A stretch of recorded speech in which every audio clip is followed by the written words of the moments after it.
For decades, America's biggest banks decided who mattered. If you were large, wealthy, and powerful, doors opened easily, meetings were scheduled, deals were signed. But if you were small, a barber, a food vendor, a freelance designer, a taxi driver, you barely existed. You could walk into a bank with real customers and real money waiting to be paid and still walk out empty-handed. Getting paid should have been simple. Instead, banks turned it into an obstacle course. Paperwork piled up. Approval took weeks. Machines were expensive. Fees were confusing. And rejection was common. For big corporations, the system worked just fine. For small businesses, it felt humiliating. All across America, millions of people were trying to build something.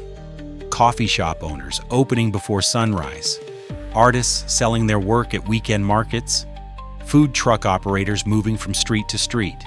Customers were ready to pay, cards in hand. But the banks kept saying the same thing. You're too small, you're too risky, come back later. Later never came. And then something unexpected happened. In 2009, a tiny startup noticed a problem that powerful banks had ignored for years. Small businesses didn't need complicated systems or long explanations. They needed one simple thing: respect. They needed a way to get paid immediately without begging anyone for permission. That company was called Square. Square's idea sounded almost laughable. A small white card reader, no bigger than a thumb, plugged into a phone. That was it. No heavy machines, no contracts, no weeks of waiting. To the banking industry, it looked childish, unsafe, too simple to be taken seriously, so the banks laughed. They had spent decades building massive payment systems, entire departments, layers of approval. How could something so small threaten them? They dismissed Square as a toy, a trend that would disappear. They couldn't have been more wrong. Square didn't walk into bank offices asking for approval. Instead, it walked straight into the streets. It went to food trucks, coffee stands, hair salons, taxi drivers, the very people banks had ignored. Anyone could sign up in minutes, plug it in, swipe a card, get paid. And suddenly, something strange began happening. People who had been rejected by banks were accepting card payments everywhere, on sidewalks, at markets, in moving taxis, right in front of everyone's eyes. The same people banks considered too risky were running real businesses, smoothly and confidently. That's when things started to get uncomfortable. Banks took weeks to set up payment machines. Square took minutes. Banks charged confusing fees buried in paperwork. Square showed one clear price.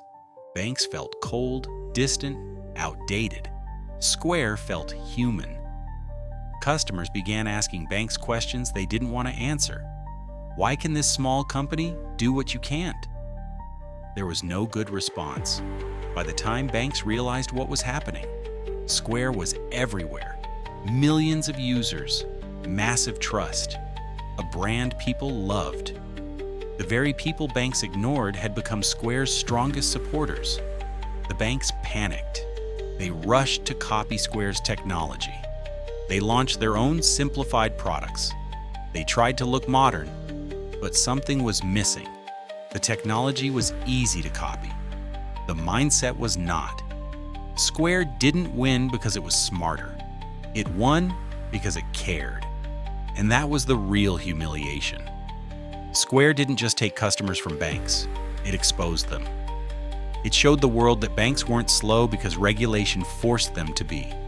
They were slow because they didn't care enough about small people to change. Once someone finally did care, the illusion of power collapsed.